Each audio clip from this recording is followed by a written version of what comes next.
Hello friends, welcome to rose designers. இன்றைக்கி நம்ம வந்து ஒரு நெக் செட் பார்க்க போகிறோம். அதுக்கு நான் வந்து இந்த 4th மோல்டு இருக்குல்ல, அதில் வந்து நிறைய கொஞ்சம் ஆயில் அப்ளை பண்ணிக்கிறேன். இந்த மாதிரி க்ளேவை ஆல்ரெடி நீட் பண்ணி எடுத்துட்டேன்.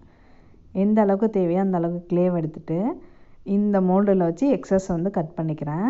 நான் வந்து இதை பால் மாதிரி ரொட்டேட் பண்ணிலாம் எதுவும் பண்ண போகிறதில்ல. இந்த ஹாஃப் இந்த மாதிரி எடுக்கிறதையே அப்படியே டிசைன் பண்ண போகிறோம். அதனால தான் கொஞ்சம் எக்ஸ்ட்ராவே ஆயில் வச்சுக்கிறோம். அப்போ தான் நமக்கு எடுக்கும் போது ஈஸியாக இருக்கும். ஏன்னா நம்ம ரீஃபில் வச்சும் எடுக்க முடியாது, கையாலே விரலாலே எடுக்கணுங்கிறதுனால நான் அந்த மாதிரி எக்ஸ்ட்ரா ஆயில் வச்சுக்கிறேன். இதே மாதிரி ஒரு 3 பீஸ் எடுத்துக்கிறேன்.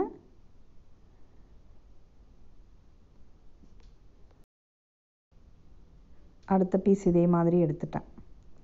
நெக்ஸ்ட்டு இன்னொரு பீஸ், ஒரு 12 பீஸ் நான் ஆல்ரெடி ரெடி பண்ணி வச்சிட்டேன். அதனால் 3 பீஸ் 15 வர மாதிரி ரெடி பண்ணிக்கலாம் அப்படின்னு. நெக்ஸ்ட்டு இதில் டிசைன் பண்ணிடலாம். புதுசாக எந்த டூலும் எடுக்கல, ஒரு நீடிலும் ஒரு பென்னும் எடுத்திருக்கேன்.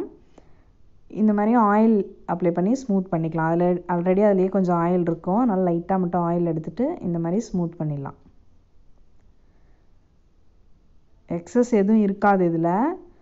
இந்த மாதிரி நீடில் எடுத்துகிட்டு ஒரு ஹாஃப் இதாக பிரிச்சுக்கிறேன்.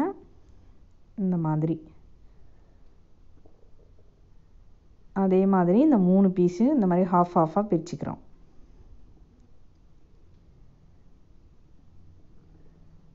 நெக்ஸ்ட்டு இதில் டிசைன் பண்ணுறதுக்கு இந்த மாதிரி பேனாவை எடுத்துகிட்டு இந்த பென்னோட இந்த ஃப்ரண்ட் பார்ட் இருக்குல்ல, அதால் இந்த மாதிரி ஒரு ஹாஃப் செமி சர்க்கிள் வர மாதிரி இந்த மாதிரி இம்ப்ரெஷன் கொடுக்குறேன். இந்த மாதிரி கொடுத்துட்டேன். அதாவது கர்வாக வரும், அந்த மாதிரி வர மாதிரி ஹாஃபாக கொடுத்துட்டோம். இதே இம்ப்ரெஷன் வேறு ஏதாவது வச்சு நீங்கள் பண்ணணும்னு நினச்சிங்கன்னாலும் பண்ணலாம். நான் வந்து இந்த பென் வந்து எனக்கு ஈஸியாக இருக்கிற மாதிரி இருந்தது, அதனால் நான் இதை யூஸ் பண்ணிக்கிட்டேன். இந்த மாதிரி பண்ணதுக்கப்புறமா இந்த நீடில் இருக்குல்ல, அந்த நீடிலாலேயே ஒவ்வொரு கர்வுக்கு சென்டரில் ஒவ்வொரு லைன் கொடுத்துக்கிறோம். இந்த மாதிரி இந்த கர்வுக்கு சென்டரில் ஒவ்வொரு லைன் ஜஸ்ட்டு சும்மா வச்சு ஒரு ப்ரெஸ் கொடுத்தோன்னா போதும், நமக்கு லைன் வந்துடும். இதே மாதிரி இந்த லைன்ஸ் வந்து 3 பீஸ்லேயும் கொடுத்துக்கிறேன். ஒரு ஹாஃப் வந்து டிசைன் உள்ள பார்ட்டும் ஒரு ஹாஃப் வந்து பிளெயினாக இருக்கும். அந்த மாதிரி தான் இதோட டிசைன். இப்போ இது போட்டு முடிச்சிட்டோம். நெக்ஸ்ட் என்ன பண்ணிக்கிறேன் அப்படின்னா, இந்த மாதிரி யூபின் பீட்ஸ் இருக்குல்ல, அந்த பீட்ஸ் வந்து எடுத்திருக்கேன். இதை வந்து இதில் அட்டாச் பண்ணிடலாம். இந்த மாதிரி நிற்கிறோம் வேறு பின் மாதிரி கொடுத்து வச்சுருக்கேன் யூபின் பீட்ஸை. இதில் வந்து ஒவ்வொரு பீடு அந்த மாதிரி கீழே வர மாதிரி வச்சுக்க போகிறோம். இந்த நிக்ரோமாயில் நம்ம வந்து ஆயில் எதுவும் இல்லாமல் இருக்கிற மாதிரி பார்த்துக்கணும். அப்போ தான் வந்து நம்ம பேக் பண்ணும்போது வெடிக்காமல் இருக்கும். ஃபுல்லாக இந்த மாதிரி ஒரு பிளேயர் வச்சுட்டு அந்த நம்ம ரெடி பண்ணி வச்ச பீஸில் ஒவ்வொரு யூபின் பீட்ஸு இந்த மாதிரி கீழே வர மாதிரி கொடுத்துக்கிறேன். நெக்ஸ்ட்டு இதில் ஹோல் போட்டுடலாம். இது ஃபுல்லாக இப்போ முடிஞ்சிருச்சு. நம்ம டிசைன் பண்ண ஒரு நீடில் வச்சுருந்தோம்ல, அந்த நீடிலாலே நான் வந்து ஹோல் கொடுத்துக்கிறேன். எந்த இடத்துல வேணுமோ அந்த இடத்துல பார்த்து பொறுமையாக இந்த மாதிரி கொடுத்துக்கிறேன்.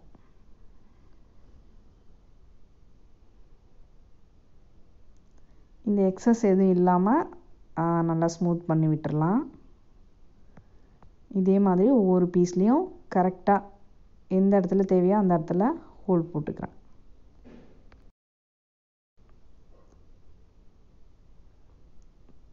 இதே மாதிரி நம்ம ரெடி பண்ணி வச்ச 3 பீஸ்லேயும் போட்டுடலாம். நெக்ஸ்ட் என்ன பண்ணிக்கிறேன் அப்படின்னா, இதை நல்லா ட்ரை ஆக விட்டுட்டு இதை வந்து ஒரு கியர் ஒயரில் நான் வந்து கோர்த்து வச்சுக்கிறேன். அது மாதிரி நம்ம ஏன் பண்ணுறோம் அப்படின்னா, எந்த பீஸுமே நமக்கு வந்து தொலைஞ்சு போகாமல் இருக்கும்ல, அதனால் இந்த மாதிரி வச்சிட்டோன்னா அது பட்டே இருக்கும். இதுக்கு சென்டரில் 4 mm பீட்ஸ் நான் வந்து ரெடி பண்ணி வச்சுருக்கேன். அது வந்து பேக் பண்ண பீட்ஸ் தான், அதனால் அது வந்து பிளாக்காக இருக்குது. இதெல்லாம் ஆல்ரெடி ட்ரை ஆன பீஸ். இதுவும் ட்ரை ஆனதுக்கப்புறம் இதில் கோர்த்து வச்சுருவேன்.